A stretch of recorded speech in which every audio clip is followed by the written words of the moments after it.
Hello and welcome to In the Net with Chris Adamczyk, a service of Bolante.net. The purpose of the In the Net podcast is to help threat assessment professionals navigate the world of extremism, ideology, and iconography. It's a way for us to touch base in an organized manner and pass out information that we think that our professionals are going to need to do their jobs. There's a lot of stuff going on in the world every day, and frankly, we just don't have time to cover it all. And so it's my hope through these podcasts that we will be able to do our best to share with you the things that we're seeing out in the great big world out there. So, for the first edition of the net, I wanted to talk about something that maybe is not referred to very often. And I put misinformation up there, uh, but this is a different type of misinformation. We're all aware of fake news and propaganda and stuff like that. Um, eh, this is something a little bit different. This is called directed apophenia.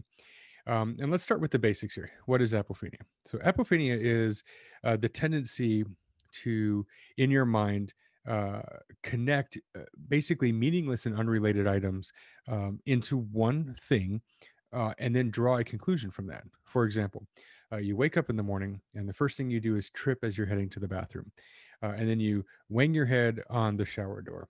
Later on, your coffee machine in the kitchen breaks. On your way to work, you catch every single red light, and the copy machine at the office has inexplicably broken down. Normal people would look at this and say, this is a no good, terrible, very horrible, bad day. And the universe is conspiring against me to make this a bad day, right?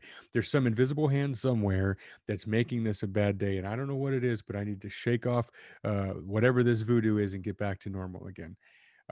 Now, the truth is that you tripping has nothing to do with the coffee.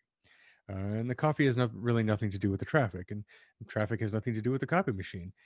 But the fact that all of these things happen so close together and all in the same day, it leads our brains to these kind of funny conclusions that, man, we're just having a bad day. Now, conversely, you might walk outside and hear the birds chirping in the trees and see the wind blowing through lush grass and feel the warmth of the sun on your face. And come to the conclusion that is a manifestation of God or a testimony of God's power. It's seemingly unrelated items, right? The sun has nothing to do per se with the wind blowing across the green grass, although you could probably make the argument. But you get what I'm saying, right? They really have nothing to do with each other from a base reality standpoint, but our minds do that. They just make these connections. And to be perfectly honest, outside of Conrad Klaus's research in the late 50s and early 60s, we've started to notice that apophenia is probably a normal thing. We all do it, like I said, bad mornings, good mornings, whatever.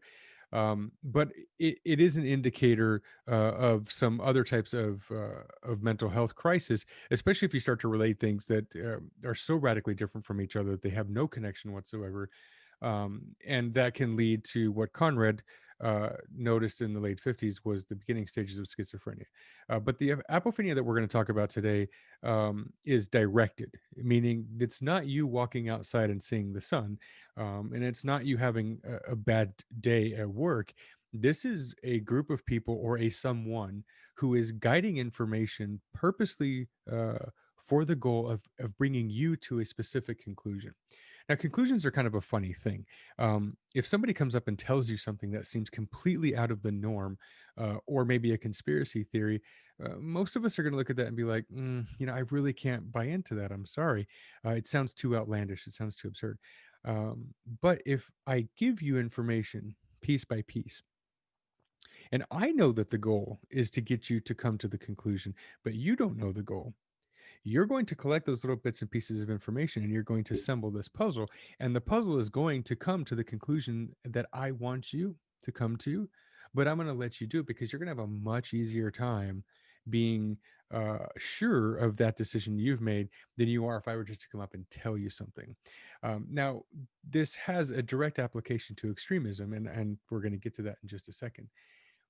Q, the QAnon movement. There could not be a better example right now in the world of directed apophenia than the Q movement. Now, for short historical context, Q arrived on scene on 4chan 2017-ish or so. And there's some very specific things about Q or the QAnon movement. Number one is there's a storm. Okay. Now, the way that QAnon looks at the world is there is a cabal of very powerful people running all the way up to the Pope in Rome and having to do with government officials all over the world. And this giant cabal of people are not only Satanists, but they are engaged in human child trafficking for the purposes of prostitution. And this giant cabal has existed for many years. And the one thing that the cabal cannot stand is somebody disrupting their movement. And in comes in the election of Donald Trump. Now, QAnon supporters see the election of Donald Trump as the beginning of what's known as the storm. And the storm is that day of reckoning where all these people who are involved in this giant cabal are going to finally get their justice, right? They're all going to be arrested. There's going to be Congress people arrested at the border. The Pope might be arrested in Rome. There's going to be mass chaos, and the cabal is going to fight Donald Trump. And that's kind of where you get this idea of the deep state. Now, deep state has a bunch of different meanings to it, but the deep state can, and in some corners of the internet is, a part of this giant cabal that's only job is to keep the cabal running. And Donald Trump represents a direct threat to that. And so around QAnon has been built an entire culture. I mean, there's podcasts and there's tweets and there's web pages and all sorts of stuff dealing with QAnon information. And the purpose of QAnon is to convince his followers or her followers, or their followers for that matter, um, of the cabal and of Donald Trump's eventual storm against this cabal. And then thirdly, of the fact that there's going to be a lot of chaos that occurs around this storm. Obviously, if you're a massive cabal in power, you're not going to give up power easily. So there's going to be a fight.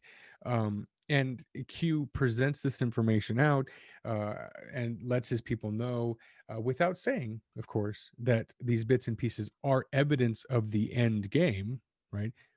But he leads you to believe, or she leads you to believe, that that's what's happening. So let's walk through a little bit of a QAnon conspiracy theory that occurred within the last week, globally, really. We'll start with a few days back. There was a power outage at the Vatican. So I'm going to present this information to you as though it is presented, that I am a QAnon head person, and you are an adherent of the ideology. So we have a blackout at the Vatican, very unexpected, right? And this tweet comes out. Looks like a very reputable Twitter account. I mean, look at this guy. He's got a nice polo shirt on. It says Vatican in blackout after affidavit was leaked of Italians' involvement in U.S. election interference. So we got a lot to unpack right there. Uh, there was an affidavit. The Italians have been involved in election fraud, which is a very appropriate topic now, especially because of all the allegations of fraud in the 2020 election. Then you have this thing called Red 2 underneath that. Now, Red 2 is a cryptic reference to a series of things that have to occur uh, as the storm is coming. Now, Red 2 you can equate to basically like a power outage of some sort of massive power outage, maybe even a cut in communications that's going to necessitate Donald Trump using some other way to communicate with his followers because it's the cabal cutting power, right? They don't want anybody to know what's going to happen. And then this whole theme of darkness continues to come up. In fact, you can see it on this tweet right here, dark to light. Now, that's a phrase that's not unique to QAnon followers, but it is very niche, and it's very niche within the child sex trafficking community, as a way of saying we're going to bring the children out of the darkness into the light, right? So they've sort of co-opted that phrase right here. He's combining it with Red 2, which is this massive blackout, and then you have this blackout in Rome, coincidentally linked to Italians being indicted for election fraud. Then you have a completely separate Twitter account that comes out about an hour later and add some more information. Following the nationwide blackouts in Pakistan, which we didn't know about before, now a widespread blackout at the Vatican. And this one is kind of interesting because, well, first of all, it had 1.5 thousand likes, so 1,500 likes. Um, and it was also featuring an image from the Vatican. You can see the sort of the papal seal in the bottom corner right there. So what that does is that adds legitimacy to this claim, right? That there was a blackout at the Vatican. This one doesn't offer any other evidence in that, but this one does offer legitimacy to the fact that there was a blackout by putting that little symbol at the bottom, right? Next, so this would have been about 8 hours after the blackout.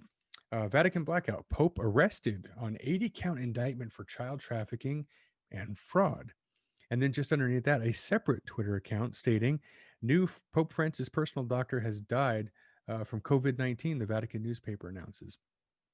So now we have an unfortunate incident where the Pope's doctor died right around the exact same time that the Pope was arrested for an 80 count indictment for child trafficking and fraud. So you can see that the Pope is clearly part of this global cabal. But what's up with the doctor? Like, how does that doctor factor into this whole thing? Well, not to be left out, let's explain that for you. So this tweet here sort of castigates people for following the mainstream media. And this Twitter user says that the mainstream media failed to cover the blackout in Italy or the gunfight at the Vatican that led to the arrest of Italian hackers employed in rigging the US election for the Democrats. So this is all new information. Where did this whole gunfight thing came out of? Except for the fact that, remember, I said earlier that this darkness thing is necessary in order to perpetuate the cabal, right? They don't want people knowing what's going on, so the darkness thing has to happen. So now you have a gunfight, you have a blackout. The Pope has been arrested on an 80 count child indictment.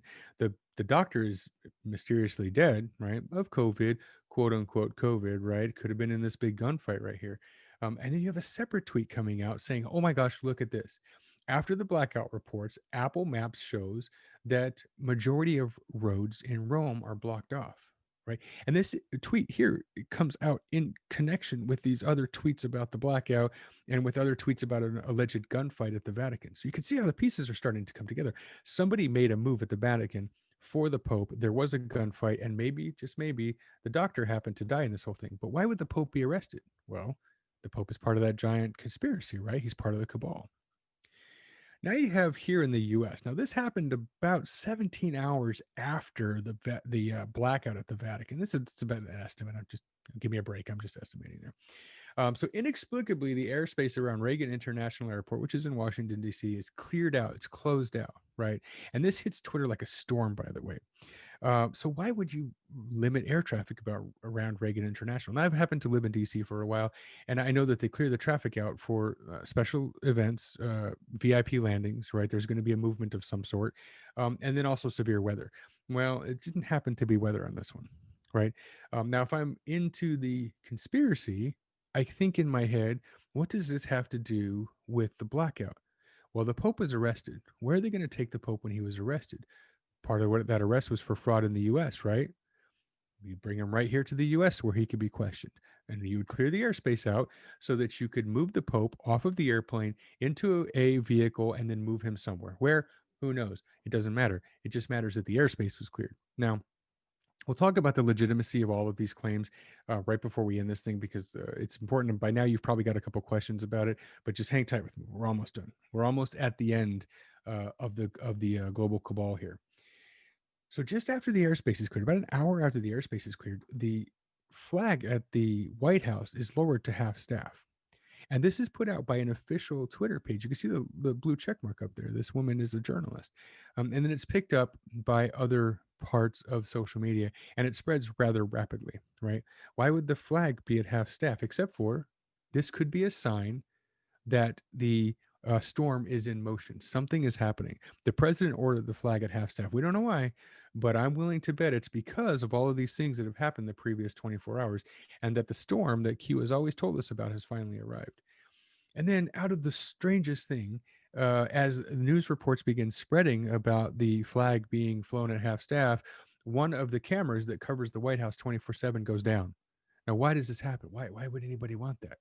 Well, if you're part of the conspiracy, you would say, look, the global cabal does not want you to see what happens there. And if indeed the Pope was transported to Reagan, which we have evidence by the cleared airspace, he might have been transported to the White House. And if he was transported to the White House, perhaps that flag lowering was a sign that the cabal is in trouble. So they need to cut all the cameras off because, again, darkness, they don't want you to see what's going on. After that, a few hours goes by, and now you start to get this legitimacy popping up, quote unquote legitimacy. Just follow along with me. The Insurrection Act was signed last night by President Trump, according to multiple sources. Reliable source Michael Jaco, former Navy SEAL, announced on his YouTube channel Vatican, Italy, Germany, Pakistan, all linked to foreign interference. Pakistan, that came up earlier, right? There was a blackout there. There was also a blackout at the Vatican right around the time there was a gunfight and the Pope was possibly arrested. Also, his doctor died and the roads were completely closed off, right? You can see everything is starting to come together now. And you have the Insurrection Act signed within that same 24-hour period.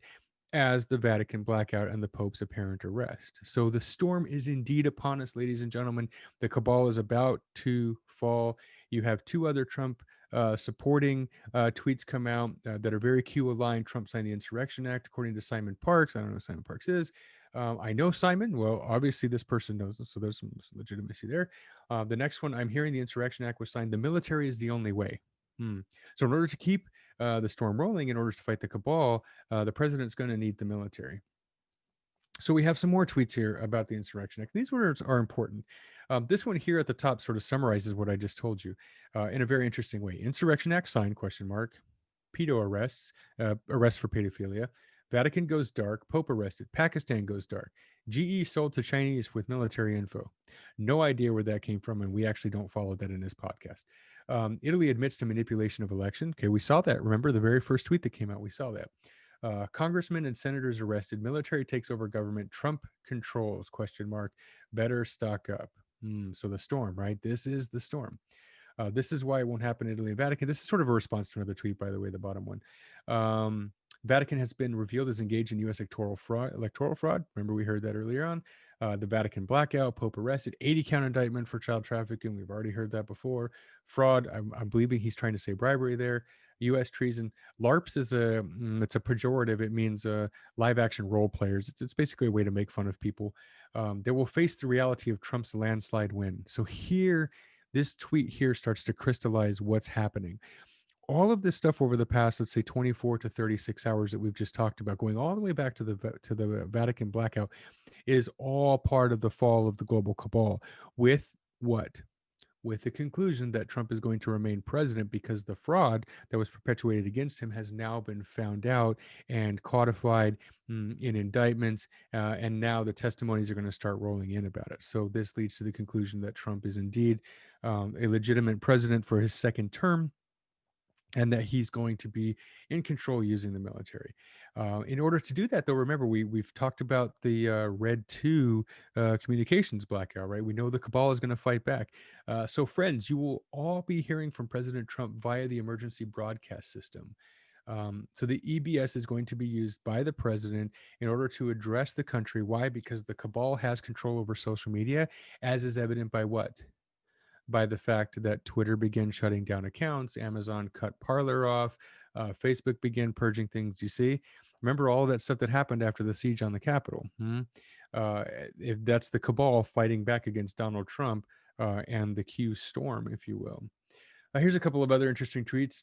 Breaking: Biden inauguration will be mass arrest event. Sources tell me Space Force is going to cut the inauguration short. They're going to use a global, like a broadcasting system, which is going to allow Trump to announce these global crimes against humanity, right? Goes all the way back to the beginning of the conspiracy there. The inauguration is going to be at a secure location. He's going to deliver a worldwide address using the Space Force. Then he goes on to list out some of the people who are likely to be arrested in this mass event. You've got the Bidens, the Clintons, Hanks. I don't know which Hanks that is. Bush, Pence, all are going to be arrested, right? Because they're part of the big giant global conspiracy, the cabal. Now, people believe this, and I don't think we should make fun of them because they've been guided to this conclusion over a long period of time. I mean, some of these folks who follow QAnon have followed the movement from day one. So you're talking 3 or 4 solid years of information that has come down in pieces that are digestible enough and just easily enough laid out so that they come to these conclusions, even up to and including the head of the GOP in Nye County, Nevada, who sent out a letter with these 8 points on it. And he broadcast this letter to his constituency, is the best way to put it. But then it gets pushed out on social media. Next thing you know, there's this like national news story about this guy in Nye County, Nevada, who believes that the storm is essentially upon us, and things are going to get rough, right? These 8 points kind of listed out. Trump's going to be inaugurated on January 20th. That's that conclusion that he is a legitimate president. Bombshell evidence to be released. I mean, all of this stuff. This is QAnon crystallized in an 8-point list right here. Now, obviously, he took a lot of heat for that because the letter itself sounds, well, it sounds a little nutty, but it doesn't sound, I certainly can guarantee you it does not sound any bit untoward for him. because he and many of the people who ally themselves with QAnon have believed this for a long time. So this is the fulfillment of the Trump presidency. It's the storm, right? But didn't stop the national media from jumping on this poor guy and letting him know that he had been maybe deceived, right? And that's how easy it happens, right? I mean, rational people can be made to believe completely irrational items just by the way you present pieces of information to them. And that at its core is directed apophenia, right? If I understand my goal is to get you to believe something, and I know you're going to reject it out of hand if I just hit you with that right away, I'm going to feed it to you piece by piece until you come to the conclusion yourself. Now, the big question of this podcast is likely to be, Chris, come on. You really expect me to believe that all of those things are connected with one each other? They're not, right? There was a blackout at the Vatican, right? It lasted 30, 40 minutes. It was in the news. The Pope gave a homily the next morning after he was allegedly arrested. The doctor, unfortunately, did die of COVID. That part is true. Reagan Airspace was cleared out for a very short amount of time. It had something to do with repositioning the tower for some sort of cleaning event. It was pre-planned. Everybody knew about it. There was no gunfight at the Vatican, and only Apple Maps, by the way, from what I've been able to find, reported that the roads were shut down. Like Google Streets and some of the other, map apps did not show that. So I've never been able to get an explanation on why Apple Maps did that. Really, it doesn't matter. The whole point is these are all unrelated events, but I laid them out to you in a manner to lead you to the conclusion that the global cabal was finally getting cut off at the knees, and that there's going to be massive arrests, and that Donald Trump is going to be the next president, right? And I did that for you, but the guy from Nye County and probably thousands and thousands of other people walked down that path by themselves without any help from a podcast host. So that's how easily it happens, right? And so remember that when you're dealing with friends, with family, with persons who are suffering mental health crisis, within your threat assessment discipline. Sometimes people are going to make claims that sound completely outlandish. It's very important to figure out how they got to that conclusion, because it's very possible that they got there piece by piece, link by link, step by step, and they were guided to that conclusion. So I hope you've enjoyed this first episode of Net Talks. Again, we are going to be back talking about extremism, ideology, and iconography in the next few weeks. And I hope you can join us. Thank you for your time, and we'll see you soon.